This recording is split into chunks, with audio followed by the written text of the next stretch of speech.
This is the government, one of the government around.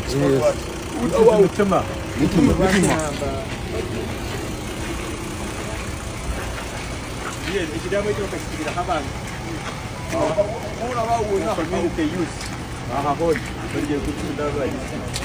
About this, you can consider it. Yes.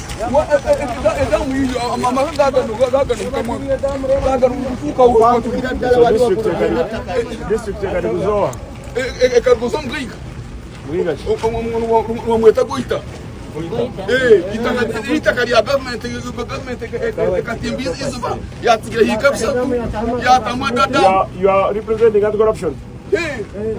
I'm saying corruption.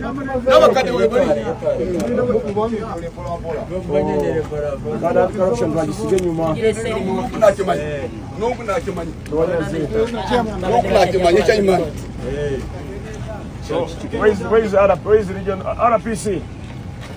RPC.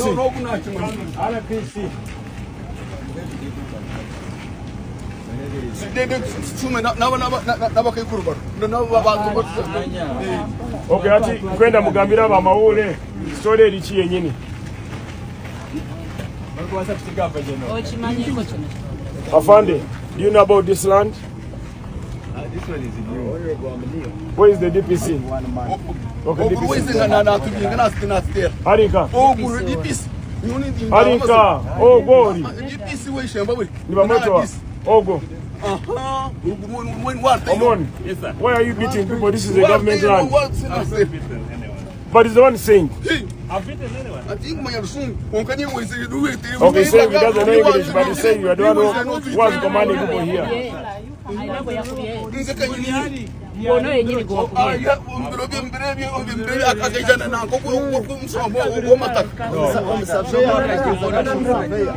Okay, chairman. He's the chairman of land body.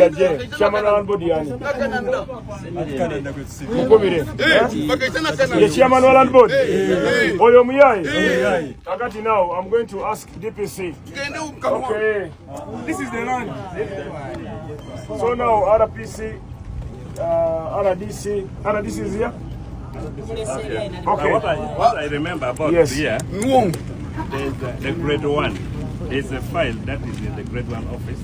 So when they wanted to survey this man, the one you arrested, champion, I said, I cannot go on the ground when I'm not aware about anything.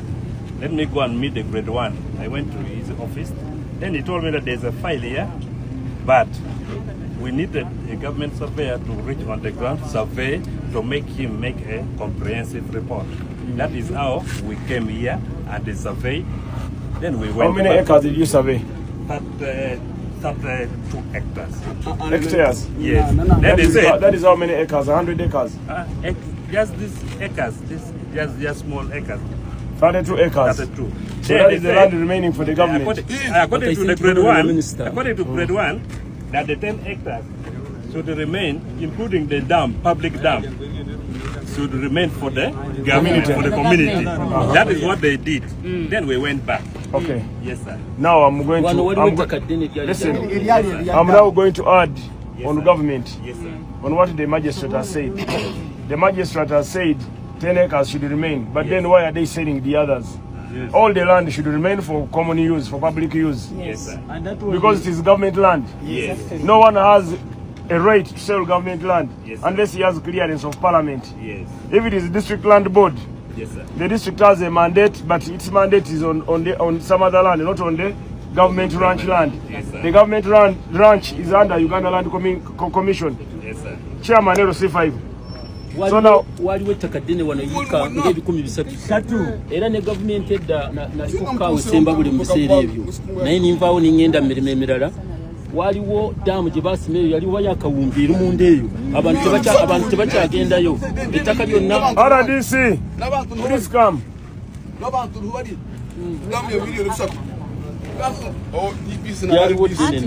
Okay, now listen. You can't Gambire. Yao ni Ngamaka minister.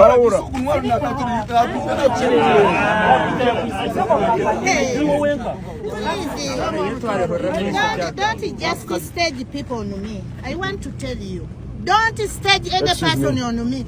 Honorable Baram, the best thing I've done for the government is to negotiate with the magistrate, and he carves out 10 acres for the government. Who gave out the other land? I don't know what time we go. Around 30 years. You know. That one is one of the grabbers. Yes. And that one is even the grabber.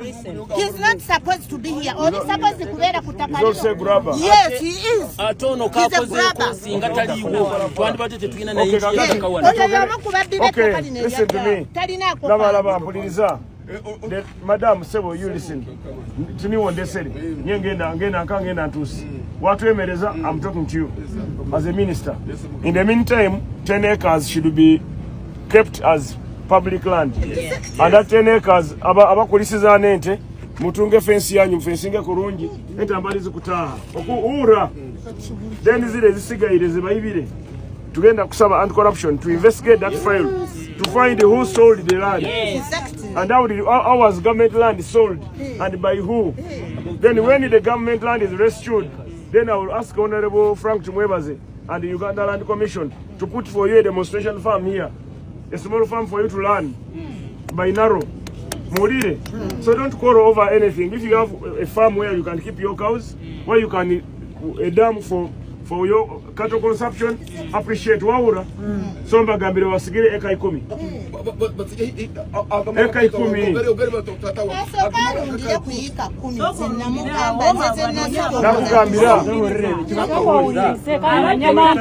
Bagizire bini okiba.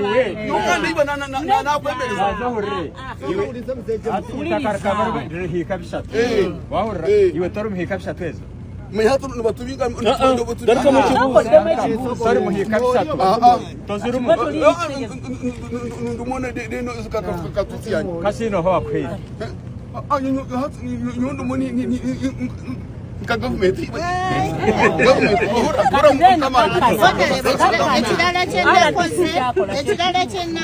ono yabakwati yabayamba oda yawe nagano kisa nabange ettaka baze balitwala kuliko abantu nga basatu yes naye abantu abalinako ebyapa sebo bimanyi muzeeyi abantu abalinako ebyapa balinga abantu basatu oyo muzeeyi goyita waliwo omusirikale omwe yafiira mu Nnyonyi ne President Galanga kuliko n'omulala yes balina ku ttaka eryo so kakati ekyasigaddewo nalabye nga mu butuufu kuliko public dam nze bwe najja nga RDC ne ngamba siyinza kusanga public utility etwalibwe n'ensaba omulamuzi nakkiriza n'agamba bakavingeko out 10 acres eddala oba beeyongera mu kooti it's okay. Abakwikala ni basabe sente z'ebyapa milioni 1 n'ekichweka okola ebyapa bya program ya government oko tumukwasire gali munda na anti-corruption. Town clerk wa Sembabule bagambire is the most corrupt town clerk on earth. Ogonayo ngambire PS bamusindikira interdiction tonight aja kuba na ruga Sembabule. Kawo wa Sembabule takurondola emirimu ya Sembabule taija ground timumumanyire tamanyire bigenda maiso kandi bakutunda amataka bagamazira ga district agasembabula ga public gatina kombeka amasomero ogo nawo ngambira ruga wagendi CFO akwata sende za Sembabule Town Council bangambira kwataganagana kawo baba wakashi bazibankinga bagenda site kwa approving a plan ni baba cash ni balia sende dizigenda mu account ya government ngambire State House and Corruption investigating na agaruka rubaji ni ba investigating ekindi kibaire kya masanyaraze ga Sembabule twasome katera myezi 2 ngambire na minister na MD wa UEDCL sazinu abena ngambira geneta bagirodingire transformer bagirodingira motoka nyinja saina ejakuwa Sembabule tujakuwa tubina amasanyarazi transformer ya muduma ya mpumude ejere bagenda girete bajagikora ebya tractor bya mungambire njakumanyisa president mugambira ba Sembabule kabagamba tractor ekuditithinga ekuyamu itaka mudamu tractor y'abantu abo bagirinzire ebayambe damu zona zigenzere zigenda mu itaka bakwenda zisemeza zitunga amaizi so president njamumanyisa ebya pledge zindi zone za president request ya amaizi kuruga Katonga president no mulisa na manyobuzi bw'abalisa kana kundente kana kunda abantu nja kumumanyisa nacho mugambe president abantu bakusemba buli bakwenda bayambe batunge amaizi agakuruga Katonga agatali ga Victoria ga Katonga gali hai tubatungira amaizi agabo gabe independent nacho president ngenda kumugamba baito chinde Sembabule ekikuru muno is to fight and allow people expose those who are corrupt, those who are taking money from them on PDM, and those ones who are stealing their land using the gun, those ones who are using gangsters to rob, those ones abakole ebibi mu Sembabule mu exposing kandi kusima meeting ebaire mu town council abona babagambira amabara gabo State House and Corruption team tindi basire nyenka nina State House and Corruption team nina Minister of Works Engineers nina DPP's office nina lawyer wa mzei bona mbalekere mu town council bayikalire nibaye abantu statement kandi tugenda akora file mujja kuzerora abandi batwara mu court aba masakale roto ile mukaga tukozereke investigation weekend bazu kora throughout the weekend bagezere mu court nabasuma ba Sembabule nabo jagena ka mu court abantu batunga abantu abarakora abayina amazima. We want people who are honest, who are going to work for the people of Sembabule, and that is the reason why I came. So when I came here tinzire kurwanira muntu side ya political nyo tinde mu politics byani nyo kwenda service delivery ya banaku service delivery yo muntu wa hansi nkwenda omuntu wa hansi atunge PDM atara ompereza mitwara 2 mitwara 3. So those ones who have been mentioned here that they gave money mtibakagaba sent za PDM mitwara 2 manya mitwara 3 kutunga million aro mzee abairano kubaire mitwara 2 nena mu kikaro cha million ogo mzee I'm leaving but the OC and the person in charge of this police station make sure you arrest that man and he goes to court, the one who took money from a poor man. Let us not steal from the poor. Rwanga takwenda tuibe abanaku. President akalita program ya PDM okuyamba abantu abanaku. Kandi mbesengereize. When you are rich, why do you fight for a million? Let the million go to that person akora farm ya wataina kaina. Today mbere afamu ya Sembeguya nabinga abantu 1200 abakulima afamu. President akamwa afamu kuli Sembuzi. Uyamwaire kuli Sembuzi program president baji yo diverting attention atalambuza agarukirante no kubyara ebitoke. So program ejo bagikola ki baji yo itaka yasagaza squamero zinga 2 abataka bakulimira ekanka 10 akubagamba mu rugo mugendi itaka taligule government ekamwakoza kora project ya Yembuzi itaka ero ya government kandi under Ministry of Agriculture. So today ngambire na Honorable Bright Ramirama namugamba tata mukuru wange anko nkwesengereize abataka bano abakulima tubaikirize eka 15 baikale ni balime ebyokulya batakuraraho baitu balime ni bagendo wabo abantu batunge emmere na Honorable Ramirama yangamba tiki kigende maiso So next week tujja kusindika ebbaluwa nitumanyisa chairman wa LC5 wa Sembabule akintu ekyo. Baitu muno kwenda kusima Honorable Rwashandi, General Rwashandi. Aikaire nangamba na Honorable Nazua. Baikaire nibangambe ekintu ky'abantu abakubona abo naawo. Arona abantu abakubona abo na family ndi titungire obwire bugenzeri. Right now njagaruka. I'll get time and come. Leaders, I want to thank you, all of you, Commissioner, RDCs, all the leaders who are here. Thank you for moving with me in your district. Tomorrow I will be going to Rakai, but my heart will remain here because I've seen many poor people are here, and it seems people with money have advantage on cases than the very poor one. And that should not be the case. Tunakora justice for all. Tunakora mazima. Orabo inaitaka oli muguda. Tunge get kindness. Otabana lione siyono otajitwara. Give the poor to survive. Madam, you come here. Ati ntakeberwe. Ngabireke na mzee meya jana. Mayor Enseno Jiweine Muno, you have seen this world than any of us. Tunuko? Enso Jiweine, you know, Buro Bereke no Gambo in Chiniga. Mayor Bereke na Gamba inachi? Teaba de Musanyufu. Neka tijala mugambanga Mayor. Nchemiaka jaina, taina kubera na mtu wa muala na kunsi. Kubanga sende za zikoze, ataba deo. So musaba nga umuntu. Yekube mchifuwa. Familia ya Tamale abakwatirengayo eka 10 bayinge mere babagala kulisa abana abo abawala bakole muve mu koti ngenda kubaita onakiriza okuziba wasingamba ita ne bintu mbirabyo birina nabo babirina nze sagala kumala budde Obasi checho ngambalika nga State House ebinonyereza naye ate ebyo bibi mugenda kuwala nagana muzei you will not be here. Your grandson, your grandchild will fight that curse forever. Am I lying? Abataka ndupire meya yekube muchi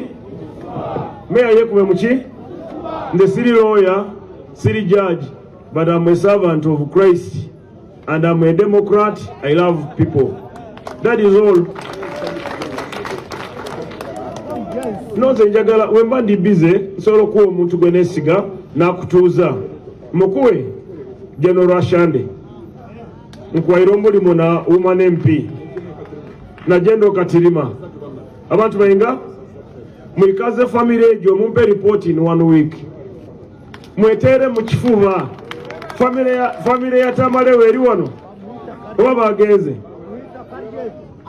abana abawala baliwa bayimirire wano bajje ku stage wano mujje wano ebintu ebisinga obulungi mu nsi kwe kusonyiwagana n'okwagalana n'okumanya nti wali asinga amaanyi kubanga n'owamaanyi afa n'omunaku afa ebintu byensi tebitumala ate gwe muwala gwe olina obusungu bungi sagala odde mugamba omusajja ono nti yatataatawo mpuliriza kati ogenda kunyiiza njagala mukwatagane olide njagala mukole ki mukwatagane nkukwasiza abantu bano basatu olide nediso mutekeko excuse me bana bola balala baliwa bana bomugezi Tamale baliwa abana batamale baliwa balala nyabo kati nkuleke banange bana baba manyi mugere mbatuze olide kuliko omuntu ategeera omukakamu oyo mugezi ngenda kuwa magezi zitogenda kudda mukunda bane nkuyambye ate Katonda yangamba nkuyambe nkukwasiza General Rwashande General Katirima ne Woman MP wamu ne Diso ajja kuwandika report ajiwereze DG ajimpereze ne President ya Mugamenti. I initiated the talks to have this family settle once and for all. Holiday toyina possession muli mu kooti munagimalako paka ddi gwe wagambye mwennyini nti omunaku tasinga ki kati ndowooza omutima gw'omwami ono ku ttaka lyalina lya fensinga akwateko eka 100 mu mutima omulungi azisaleko bulungi babasibireko faamu bulungi bazikwate bazibawe abaana b'omugenzi nga mumaze mu lukiiko luno. Ekyokubiri amazzi ga community eddamu baleka abantu basena amazzi tobalemesa eyaki. Okay, so me what I want, it's okay. Obanga amazzi goyina nga bo balina amazzi oba mwina amazzi. Okay, ntesewo team fact mama be with the respect. Mbawade fact finding mission in a general it's okay yakola investigation takola reconciliation. My work I'm doing reconciliation in a polite way. I don't want us to use force in a polite way, and I want to thank you Muzei that you have accepted. Okura mwana gwe muwala gwe nyabo njagala onzijukirenga mu mutima omulungi omwami anakkiriza okutula nammwe mugende mutule naye bana abazeeyi bajje ku ground balaba amazzi oba muyina mba temuyina abakkirize musena amazzi muli baana be mwena abazaala muli baana be so abakkirize musena amazzi mu wiiki emu tufune solution kyetunabatukanyizaako tukisaininge nja kukomawo wano esembabule mbakwatireko ne ku sente eza sengenge musibe ettaka lyammwe mbeere bulungi. So message yange ewedde. So abantu b'esembabule mwebale mulopa ababbi musibe ababbi temwesembereza ababbi ate muvumirire ebikolwa ebijoozi n'ebikolwa ebibi. Mukama Katonda abakuume.